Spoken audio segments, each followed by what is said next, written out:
Assalamualaikum warahmatullahi wabarakatuh. Perkenalkan, nama saya Putri Saryanti, selaku moderator dari kelompok 7 dengan NIM B1A1-23127. Kemudian ada Ririn Dwi Ariyanti dengan NIM B1A1-23133. Ada Nisma dengan NIM B1A1-23122. Kemudian ada Nani Suryani dengan NIM B1A1-23120. Pada kesempatan kali ini kami akan mempresentasikan makalah kami dengan judul Analisis Kurva Phillips dan Pemberlakuan Kaidah Okun pada Provinsi Sulawesi Selatan pada tahun 2013 sampai dengan 2023. Untuk mengefisienkan waktu, langsung saja pada pembahasan yang pertama yang akan dibacakan oleh saya. Di Provinsi Sulawesi Selatan sebagai salah satu daerah dengan pertumbuhan ekonomi yang cukup signifikan di Indonesia, menarik perhatian untuk dilakukan analisis lebih mendalam mengenai dinamika perekonomiannya. Salah satu aspek penting dalam analisis ekonomi adalah hubungan antara inflasi, pengangguran, dan pertumbuhan ekonomi. Untuk memahami hubungan kompleks ini, dua konsep ekonomi yang relevan adalah kurva Phillips dan hukum Okun. Kurva Phillips merupakan konsep ekonomi yang menggambarkan hubungan antara tingkat inflasi dan tingkat pengangguran.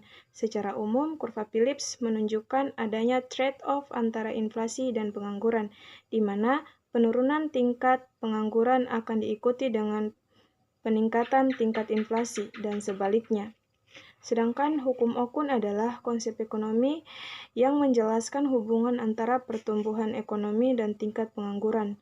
Hukum Okun ini menyatakan bahwa pendapat hubungan negatif antara pertumbuhan ekonomi dan tingkat pengangguran.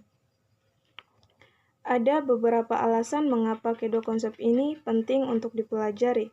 Yang pertama yaitu membantu dalam merumuskan kebijakan ekonomi, membantu dalam pengambilan putusan bisnis, meningkatkan pemahaman masyarakat tentang ekonomi, memahami dinamika ekonomi yang terjadi di sekitar data PDB real, laju inflasi, dan pengangguran di Provinsi Sulawesi Selatan. Bisa dilihat di samping. Kemudian selanjutnya akan dilanjutkan oleh teman saya. Baik, selanjutnya ada grafik dari hubungan PDB real, tingkat pengangguran dan tingkat inflasi Sulawesi Selatan pada tahun 2013 sampai 2023. Grafiknya bisa dilihat di samping.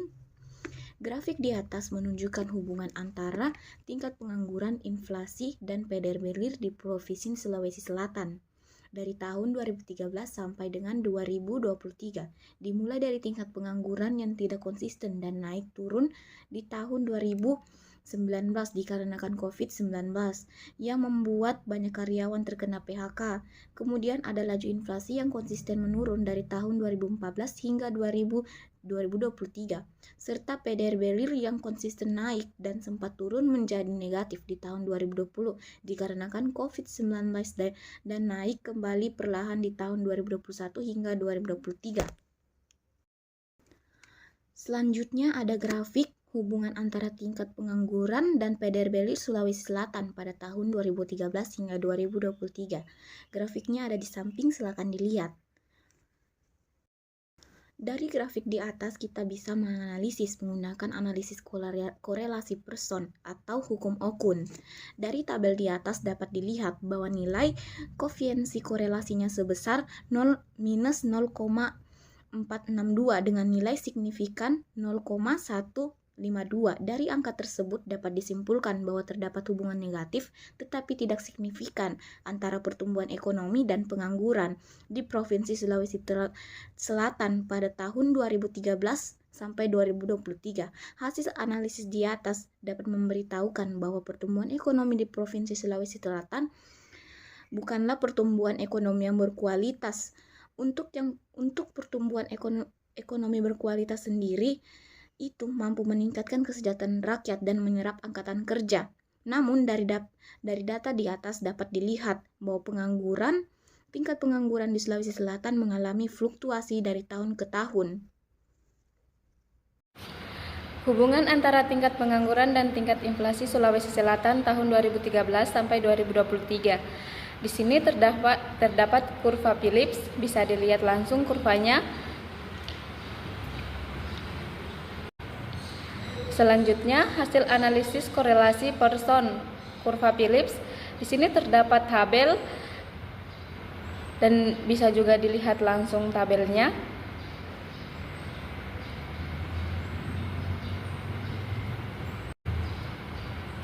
Berikutnya, berlaku tidaknya kaidah Occam dan Phillips di Sulawesi Selatan. Berdasarkan analisis di atas dapat disimpulkan bahwa kurva Phillips tidak berlaku di Sulawesi Selatan. Dalam beberapa periode seperti tahun 2020 sampai 2023, hubungan antara tingkat pengangguran daripada RB tidak terjadi sesuai dengan pernyataan kurva Phillips. Beberapa alasan hingga tidak berlakunya kurva Phillips yaitu COVID-19 dan juga kenaikan BBM. Namun, jika dilihat Sulawesi Selatan lebih cenderung berlaku di hukum Occam seperti yang terjadi di tahun 2013 sampai 2019. Sedangkan untuk kurva Phillips tidak menunjukkan korelasi yang kuat, yang dimana hanya 2 tahun saja kurva Phillips berlaku di Sulawesi Selatan. Selanjutnya, kesimpulan. Makalah ini telah menganalisis hubungan antara inflasi dan pengangguran di Provinsi Sulawesi Selatan melalui pendekatan kurva Phillips, serta menerapkan kaidah Occam untuk memahami hubungan antara pertumbuhan ekonomi dan pengangguran. Berdasarkan data yang dikumpulkan dari tahun 2013 hingga 2023 terlihat adanya fluktuasi yang signifikan dalam tingkat inflasi dan pengangguran yang dipengaruhi oleh berbagai faktor eksternal dan internal. Hasil analisis menunjukkan bahwa terdapat trade-off antara inflasi dan pengangguran yang sejalan dengan hipotesis kurva Phillips. Pada periode tertentu, peningkatan inflasi berkorelasi dengan penurunan tingkat pengangguran, meskipun efek ini tidak selalu konsisten. Selain itu, penerapan kaidah Occam menunjukkan bahwa pertumbuhan ekonomi yang lebih tinggi berkontribusi pada penurunan tingkat pengangguran, namun hubungan ini juga dipengaruhi oleh struktur ekonomi daerah dan kebijakan pemerintah. Secara keseluruhan, pemahaman yang lebih dalam mengenai dinamika inflasi dan pengangguran di Sulawesi Selatan dapat memberikan wawasan berharga bagi pembuat kebijakan dalam merumuskan strategi untuk mencapai stabilitas ekonomi dan penciptaan lapangan kerja yang lebih efektif. Penelitian lebih lanjut disarankan untuk mengeksplorasi faktor-faktor yang mempengaruhi variabilitas serta untuk memvalidasi model-model yang ada dalam konteks yang lebih luas. Selanjutnya saran. Hasil analisis yang telah dilakukan ada beberapa saran dapat diajukan untuk meningkatkan pemahaman dan kebijakan ekonomi di Provinsi Sulawesi Selatan. Yang pertama, peningkatan riset dan data. Yang kedua, kebijakan ekonomi yang responsif.